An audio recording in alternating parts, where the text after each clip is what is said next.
Alright, so what I want to do here is really kind of introduce a new series. So, my name's Austin Green, and I'm going through my degree right now in organizational development. I've already done an MBA, and what I found most interesting is that I apply most of what I learned in my MBA to my actual life, to my time with my business, or with my family, and in my relationships, more so than in my work. I just find that at home you generally have a much greater leadership role, and you have to deal with many more interconnecting systems than generally you're going to have to do at work unless you're a senior level executive or a CEO or something. So I've taken a lot of it and applied it to my family life, and also being a family that's into entrepreneurship, seeing how these concepts will work inside of a family business. And I read that managing a family business is perhaps the toughest management job on earth, and I'd have to agree with that. So with that, I wanted to take what I'm doing right now in organizational development and start seeing how those principles and leadership can apply to um, families that are also in business together, so family businesses. And this is what I've started off with. This will evolve over time. It's really more of an ongoing vlog. I was doing a blog, but it's just a lot easier to speak my thoughts out. So, with that, let's just move forward and see what I have so far. So first, what I saw was that having a unifying core purpose is important in a lot of models, especially when you're trying to develop a team or a group to move forward. But family and business can be incompatible, and we'll talk about that here in another slide. But it does require you to have a strong family vision so that the family knows where it's going, and also a strong business vision so the business knows where it's going. And people can change roles a lot more easily than they may otherwise. It's a lot easier to separate family and the needs of the family and the needs of the business when people have roles clearly defined in each, and you can clearly delineate when one begins and one ends. Easier said than done, but that's the reason why the model is there. And if you don't have a target that you're trying to hit, it becomes very difficult to be successful. And what I see with a lot of families is that just in family life, a lot of families don't have a target they're trying to get to for the family. And so what they end up doing is they end up just treading water. They end up putting out all the fires for the day and trying to make sure everyone's fed and clothed and as happy as they can be, that all the homework is done, and that everyone got to work on time, and just all the normal fires you have to put out just in everyday life. But they're not moving towards any greater purpose, and they're generally just treading water for as long as they can. So with that, looking at this model, what I like about this image here is that it points out some of the core areas that families need to be aware of. And of course, there's family unity, and that's the connections and communication and relationships between people. You also have economic security.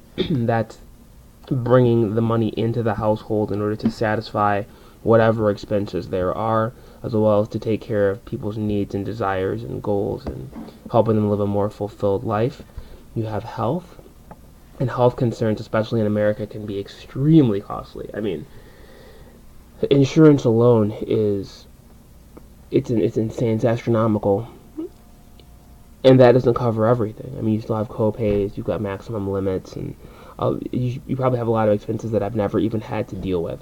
And you also have legacy, and that's going to be into whatever the family decides. It could be philanthropy, it could be community involvement, it could be with the church, it could just simply be their children, um, it could be their business, it could be anything. Anything can go in the legacy box, but that's the reason why I like it. It's because it's so open-ended and easy to define. All these things are open-ended because the way that everyone's going to define things and what everyone wants is going to be up to their own interpretation and their own desires. So, family and businesses, how are they different? Now, I got this actually from a book that I was reading on family businesses, and one thing they pointed out was that families are generally more concerned about emotions. They focus inwardly, and they resist change. And that can be in a more traditional family structure. Some families are more progressive, so um, but either way you look at it, the family's going to have its own ecosystem. It's going to be focused on the emotional needs of the individuals, the needs of the family, maintaining stability, making sure that the family values are promoted, whatever those actually are, dealing with people's emotional development, um, just it's a lot more interpersonal. I mean, with family, it is personal, whereas with business, it might not be so personal because businesses generally exist for the purpose of making profit. That's what businesses do. They make profit. Just in case anyone didn't know that.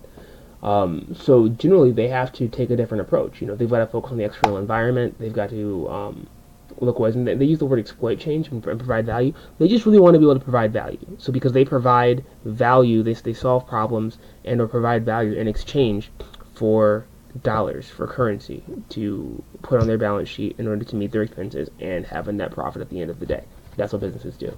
So in the event that people and their needs and their emotions and their development get in the way of that, that can impede the business system, and the need for the constant drive for change and the impersonal nature can impede the family system. So a lot of times these two ideas can tug in opposite directions, and not saying that people can't exist within this ecosystem and have these two things work together, but it takes a concerted effort, and oftentimes it takes consciously aware and mature individuals to make it happen.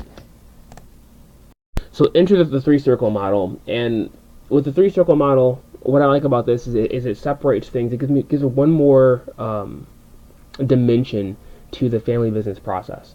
So it addresses distinct interest groups, and what I mean by that is you have your family members, you have your non-family, non-manager owners, meaning those people don't necessarily work in the business, but they're owners of the business, and they can be non-family. And then you also have employees. So there are just a lot of different aspects and areas that this model can address, and it shows the systems, connections, and subsystems. So you can see people who are in the family and also in the business. There are people who are in the family that are not in the business. There are people who are not in the family who work in the business. There are people who are not in the family that own the business. There are people that are in the family that own the business but don't work in the business. So there are just a lot of different categories of people with different interests that can come into conflict, and this model kind of shows you, it just gives you a good overview of where people might sit, some different positions they can find themselves in, and it's helpful to be able to show empathy and look at different people's circumstances when ironing out issues. It can also provide a map for organizational diagnosis and development. If you're having an issue, you can start to look at where the issue is coming from and why that issue might be occurring, and if one person's having that issue, is that an issue just among that one person, or is that an issue amongst everybody in that group, and does it need to be addressed, and how? And also with development, how are you going to move the family forward towards the family's goals, the business forward towards its goals, and satisfy the stakeholders. What I like about this model is it evolves over time. So this model, I think, came out in the 80s, so it's over 40 years old, and it's still extremely relevant. In fact, as soon as I saw it, things just started popping up in my mind, and I started looking at different ways to be able to solve problems just from seeing these three circles. So the question is, now that you've seen these different ideas, what do we do? And what I'm looking at first is kind of more of an individual personal approach, because families are made up of individuals, businesses are made up of individuals. The people part is so important to me, and I'm not, I tend to believe that people should align themselves with others who are helping them to meet their needs, where they can provide value to others, and they're all moving forward in the same direction synergistically.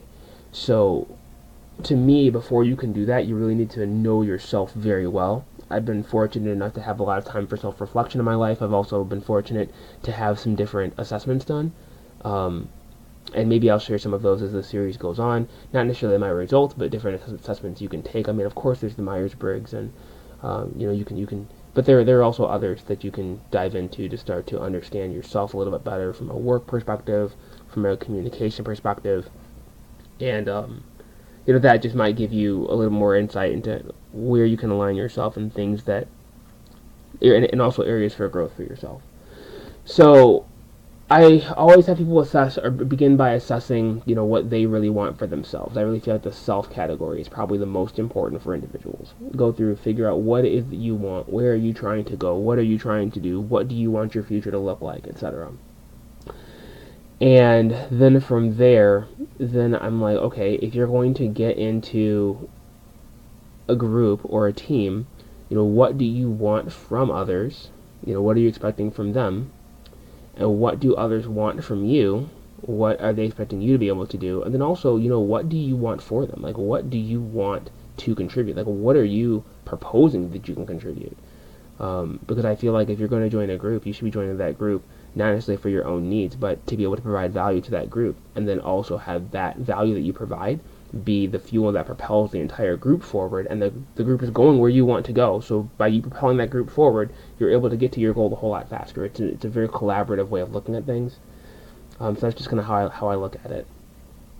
Then you're going to look at the stakeholders. So who else is involved? Is it the family? Is it other people in a business or a company that you're working for? I mean, what is it that they're trying to get? Where do they want to be?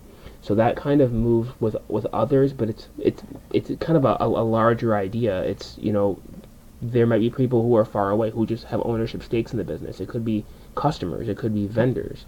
It could be it can really be anybody. But you're really looking at this stage on how you can make it a win-win-win. So it's not just you and the others, but also the stakeholders, the community, and the world at large. And then the needs of the business. So the business exists in order to make a profit. So the question is, what skills are necessary? How does communication need to be? Who needs to be involved? Who might not need to be involved? It can become tricky when you have family members that maybe should not be involved in the business. Those can be difficult conversations to have.